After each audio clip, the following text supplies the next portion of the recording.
On a bright and sunny morning, the B train car rolled happily down the tracks. It was painted a cheerful blue and had a big, bold letter B on its side. Inside, a playful brown bear named Benny sat comfortably, his furry paws resting on a bouncing blue ball.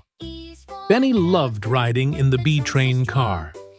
As the train chugged along, he waved joyfully at the birds flying by. "Hello, beautiful bluebirds," he called out.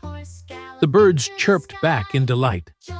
Suddenly, the blue ball beside Benny gave a little bounce. "Boing! Boing!" it giggled. "Where are we going today, Benny?" "We're off on a big, brilliant adventure," Benny cheered. "Maybe we'll visit a babbling brook or a bright, blooming garden." As the B train car journeyed ahead, Benny and the bouncing blue ball laughed and played, enjoying their bouncy, bubbly ride. Everything around them was filled with the magic of the letter B. And so, the B train car continued its joyful journey, bringing smiles wherever it went.